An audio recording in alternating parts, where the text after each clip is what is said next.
అందరికీ నమస్కారం అండి. నా పేరు విజయ్ నాగబేరు. థ్యాంక్స్ అలాట్ మన రెస్పెక్ట్ సినిమా నా ఛానల్ని ఇంతగా ఆదరిస్తున్న ప్రతి ఒక్కరికి చాలా చాలా thanks. Again came back with one more casting requirement అండి. ఇది వచ్చేసి ఫర్ సలానా ప్రొడక్షన్స్ అంట, తెలుగు హర్రర్ కామెడీ మూవీ అంటున్నారు.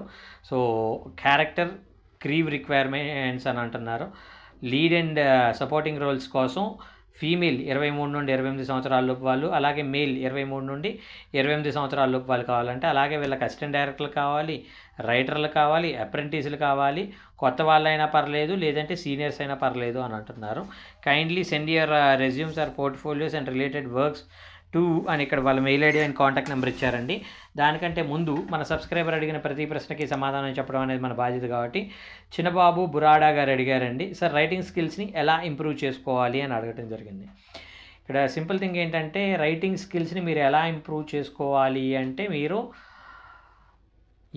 అంటే ఇప్పుడు రైటింగ్ అంటే పుస్తకానికంటే ఒక కైండ్ ఆఫ్ రైటింగ్ ఉంటుందండి. దానికి పుస్తకాలు మీరు చదివితే మీకు ఎలా పుస్తకం రాయాలనేది ఒక అవగాహన ఉంటుంది. దాని ప్రకారం మీరు పుస్తకం రాయటానికి, బుక్ రాయటానికి మీరు సమ్హౌ రైటర్ అవుతారు. అలా కాకుండా మీరు రైటింగ్ స్కిల్స్ ఇంప్రూవ్ చేసుకోవాలంటే కంపల్సరీ ఏదో ఒక రైటర్గా అసిస్టెంట్గా జాయిన్ అవ్వాలి.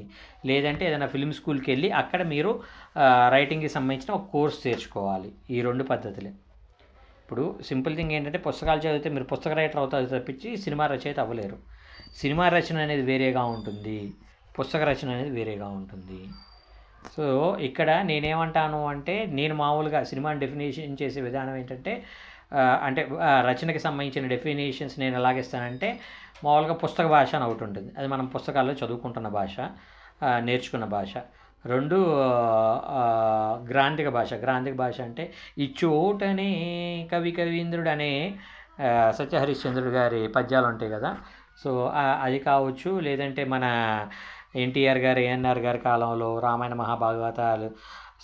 మహాభారతాలకు సంబంధించిన ఒక ఇదేదైతే ఉందో దాన్ని గ్రాంధిక భాష అంటాం. అలాగే వచన భాష మామూలుగా మనం వాడుక భాష అని కూడా అనొచ్చు. సో వాడుక భాష మామూలుగా మనం మాట్లాడుకునే భాష. సో ఈ పుస్తక భాష అనేది పుస్తకాలు రాయడానికి పనికి వస్తే, గ్రాంధిక భాష అనేది 60స్లో ఆల్మోస్ట్ 80s 70s వరకు కూడా సినిమాలు తీయడానికి వర్కౌట్ అయిన ఒక లాంగ్వేజ్.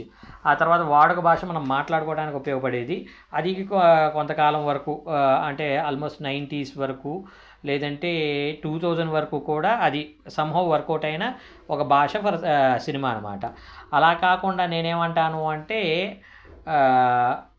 Advanced language. ఇప్పుడు ప్రజెంట్ జనరేషన్ ఎలాగుంది, ఇప్పుడు ఫర్ ఎగ్జాంపుల్ లిటిల్ హార్ట్స్ తీసుకుందాం. అందులో అతను మాట్లాడుతూ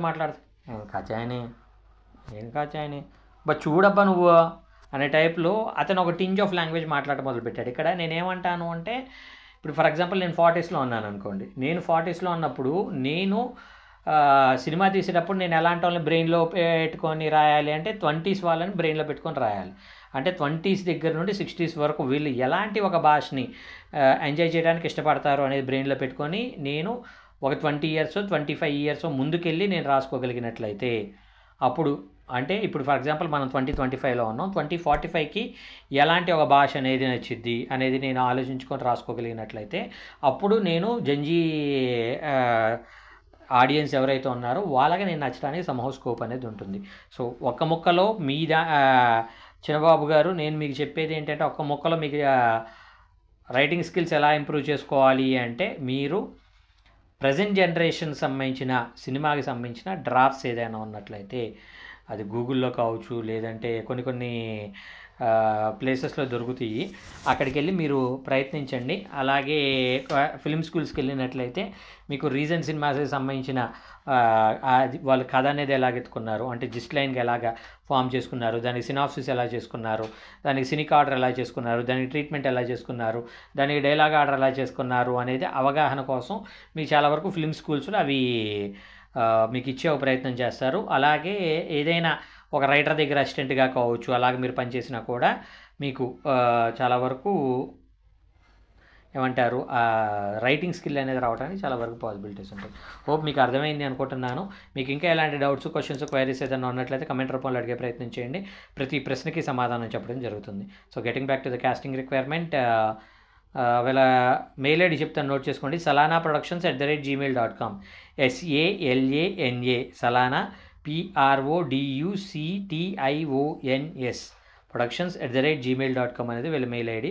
అలాగే వీళ్ళ కాంటాక్ట్ నెంబర్ వచ్చేసి 9052764937. I repeat 9052764937. సో వీడియో నచ్చిందా? లైక్ చేయండి, వీలైనంత ఎక్కువ మందికి షేర్ చేయండి.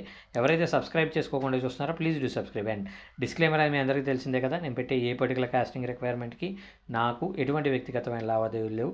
వీళ్ళెవరో కూడా నాకు తెలియదు. వీళ్ళు ఎవరైనా మిమ్మల్ని డబ్బులు అడిగినా, మోసం చేసే ప్రయత్నం చేసినా నమ్మకండి, మోసపోకండి, జాగ్రత్తగా ఉండండి. వీడియో నచ్చిందా? లైక్ చేయండి, వీలైనంత ఎక్కువ మందికి షేర్ చేయండి. ఎవరైతే సబ్స్క్రైబ్ చేసుకోకుండా చూస్తున్నారో ప్లీజ్ డూ సబ్స్క్రైబ్. అండ్ కమెంట్లో హైప్ చేయడం అనేది మర్చిపోకండి. హైప్ కొట్టిన తర్వాత కింద మళ్ళీ మీకు బ్లాక్లో హైప్ అనేది వస్తుంది, అది కూడా క్లిక్ చేస్తేనే హైప్ అనేది అవుతుంది. Thank you and all the best.